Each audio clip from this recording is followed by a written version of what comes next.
So as you strive to be a creator and you want to bring your unique interpretations into this world as expressions, as thoughts, emotions, and actions, you're going to have to figure out how creation already works, because you can't make a new creation. You have to partner with what is already here. So creation itself has an image. If you were able to put all creation on a single picture, which would be a very big picture, you'd realize that there is an image there, and you need to work with that image. If you're going to bring your image into creation, it needs to somehow work together with what's already here. In the same way, creation has a nature. It moves and it grows in certain ways. And if you don't understand those ways, bringing your nature into this world is going to be very, very difficult. You need to work with what is here, not against it. And then lastly, there's a likeness. Things look a certain way here.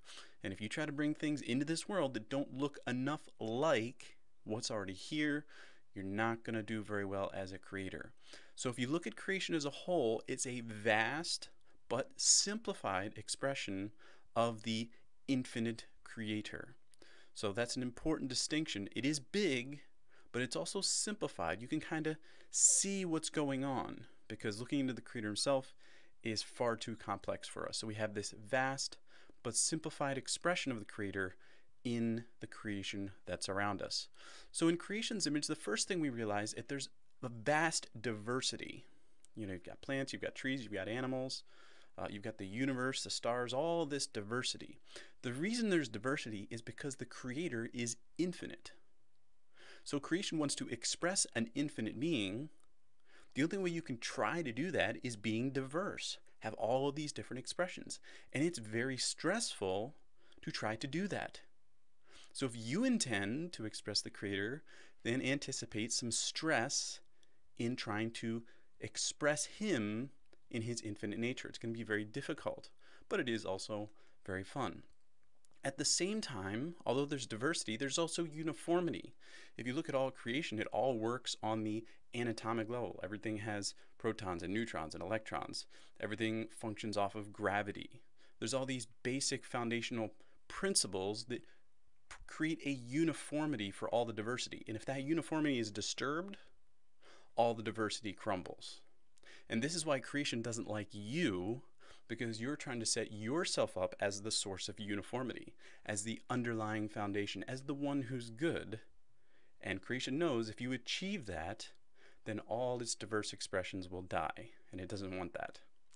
So in the end, you see that this foundational uniformity, which hints at this singular source of unifying force, the creator himself, a singular being, creating all this diversity, that's the interdependence. Everything's interdependent on each other because it shares uniformity and diversity at the same time. And if either of those are disturbed, everything dies, which is why, again, creation is very hostile to you.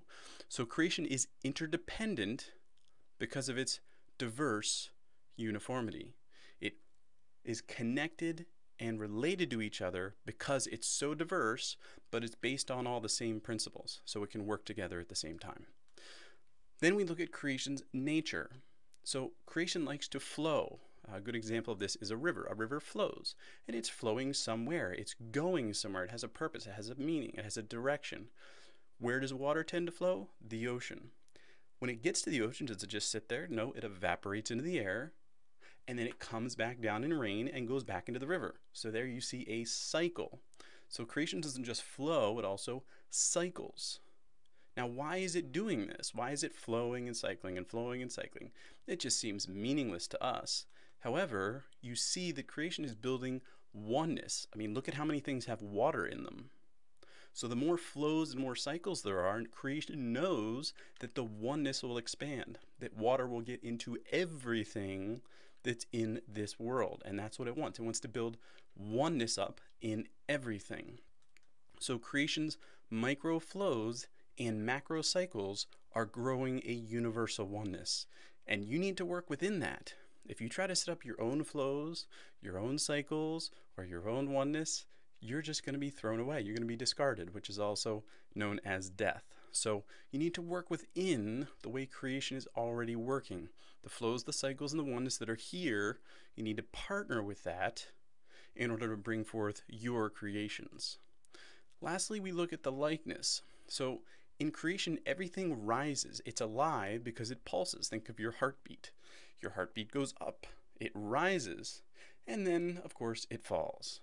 And you see this all throughout nature. In the seasons, the trees grow, right? And the leaves come out.